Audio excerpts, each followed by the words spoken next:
Atom RPG is quite possibly the biggest hidden gem on Kickstarter, at least from a fundraising perspective. It's one I don't see many talk about outside the occasional YouTube video, and that's a shame. This is exactly the kind of game you'd expect a ton of love and admiration over. It's a retro-inspired, original Fallout-inspired RPG set in a post-apocalyptic world that almost goes out of its way to tell you that this is a proto-rebirth of Fallout, and is inspired by other classic CRPGs. These kind of retro love letters are the kind of thing people love, much to my annoyance. Yet here the tables are turned. I fell in love with Atom RPG when I first saw gameplay of it, as rough as it was, yet the general public seems lukewarm on the project, if they even know about it. It only raised $33,521 from over 1,100 backers during its Kickstarter campaign from April to June 2017. Finally seeing a release on Early Access mere days ago, it's time we take a look at how this project came to life, thanks to Kickstarter.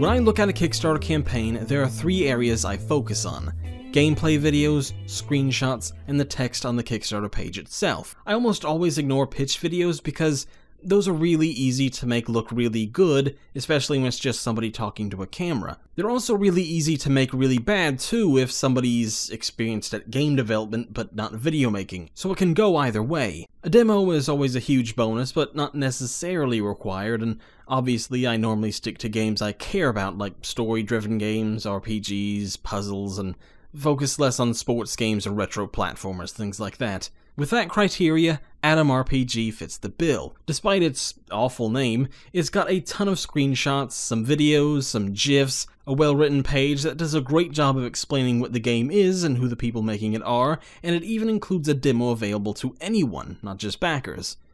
Yeah, I understand this isn't the sexiest opening to a video, but it's important to look at the basics of a Kickstarter campaign, and not get lured in by pointless and unrelated guff. Atom RPG has run a no-frills Kickstarter campaign. It's a lunch pail kind of game. It does what it says it does without any flashy, pretty assets, and that's that, and I respect it for that. The developers behind the game, calling themselves Atom Team, are made up of 7 Latvian devs. They worked at Wargaming, where they took part in the development of World of Tanks and World of Warplanes, and they also worked on the Adventures of Sherlock Holmes series. They say they started Atom RPG in 2008, but had to scrap it due to time and other reasons, but that's what got them started in the gaming industry.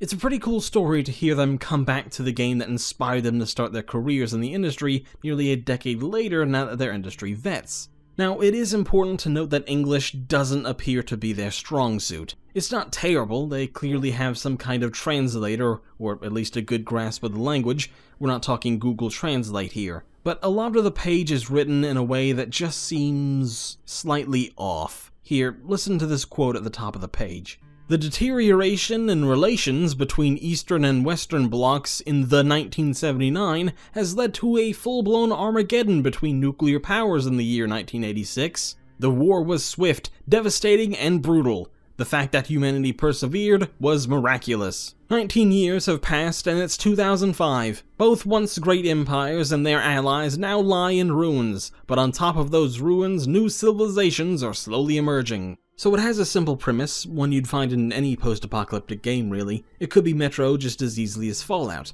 But as someone who weeps at the mutilated, mangled corpse that has become Fallout in the hands of Bethesda, it's the rest of the game that's got me interested, and why I'm for once excited by the idea of an unofficial spiritual successor of a classic franchise. All the aspects of what you'd expect from a Fallout game are there. There's a non-linear world, over 300 characters to interact with, hundreds of quests, side quests, and mini-quests that you never even come across if you're not observant, turn-based, top-down combat like the original Fallout games, and a crafting system. But there are little enhancements, nothing major, that bring the idea of classic Fallout into a more modern setting. The first, which was actually a successful stretch goal, is a female protagonist. Now I know what you're thinking, SJW! No!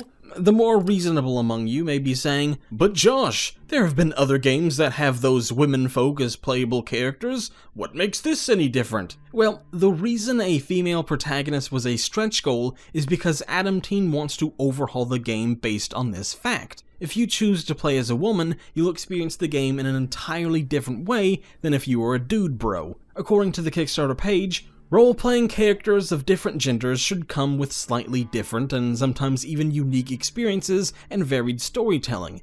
Different approaches to solving the same quest situations are also needed.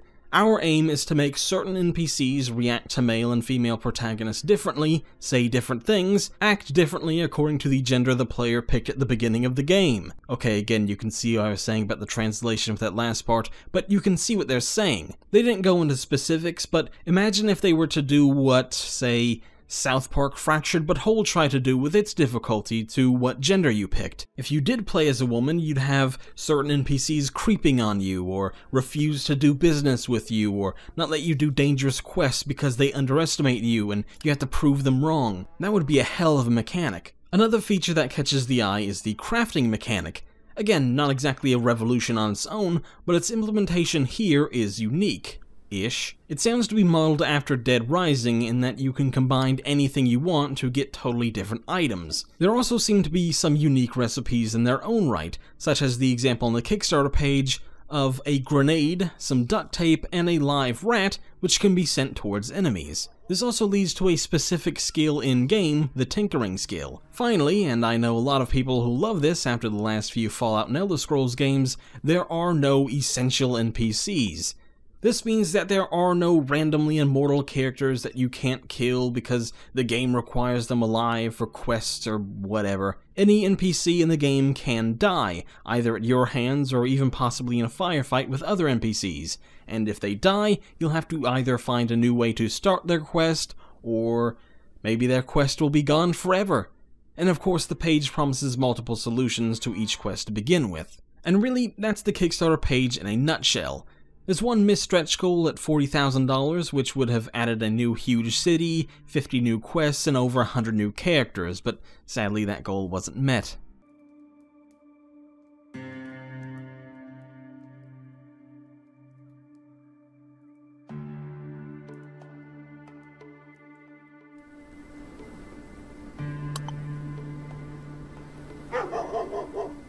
Once the Kickstarter campaign is fully funded, I look forward to seeing just how many updates its developer will post. I personally don't care if it's just a simple, "Hey, we don't really have anything new to show, but we're still working on the game, don't worry," kind of update, just as long as there's some form of communication from the developers. Luckily, you don't have to worry about that with Atom RPG, as in the 6 months since the game was funded, there have been 9 total updates. These updates go beyond the simple, "we're still working, thanks bye" stuff as well. These are real, substantial updates giving backers, and non-backers alike, milestone updates on the progress they're making. They're all on the short side, no doubt, but they include important information about the progress of the game, such as one update informing backers they've implemented a more realistic ballistic system on guns, the implementation of wasteland dwellers who live out in these scorched deserts, and the addition of new sound effects and animations. It's nothing too sexy, but it's the nitty-gritty kind of details that I love. These show that the developer is really passionate about not only the game,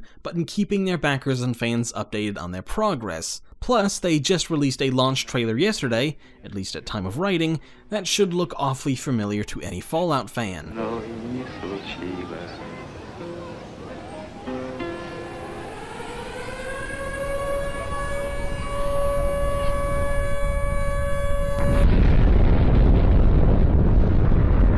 But now we come on to the million-dollar question. With a campaign as good as this, why didn't it raise more money than it did?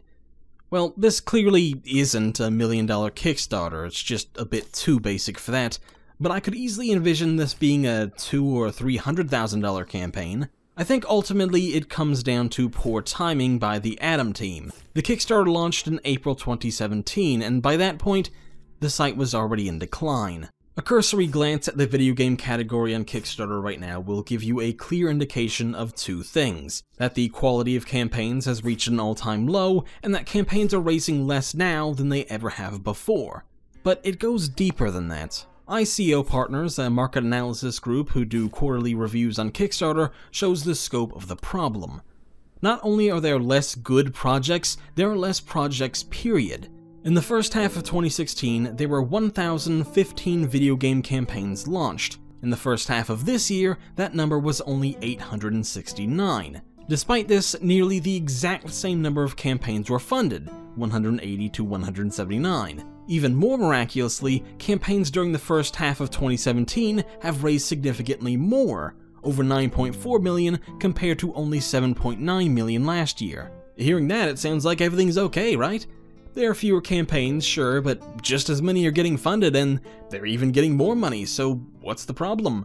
Well, when you compare the first half of this year's numbers to last year's, yeah, everything looks fine. But compare them to literally any other year, that's when the sirens start to go off. Again, sticking just to video games, campaigns in the first half of 2012 raised $16.8 million. 2013's first half, $28 million. 2014, $10.7 million. And 2015's first half raised $19.9 million. And keep in mind, each of those years had significantly fewer campaigns than today as well. In 2012, there were 615, steadily growing up to that 1,015 number of last year. There are now more campaigns than ever, yet they're earning significantly less money overall than ever as well. And plus, ICO Partners doesn't really measure quality of these campaigns either. You can just do that with your eyes, really. To put it simply, Kickstarter, at least for video games, is dying. And that's where Atom RPG found itself with this campaign, latched not onto the crowdfunding behemoth of 2015, but to a slowly sinking ship. That is why, no matter how good the campaign was, how good the game looks, or what their marketing campaign was like, Atom RPG raised only $33,000. Hopefully now that it's in early access, it'll finally get the attention it deserves.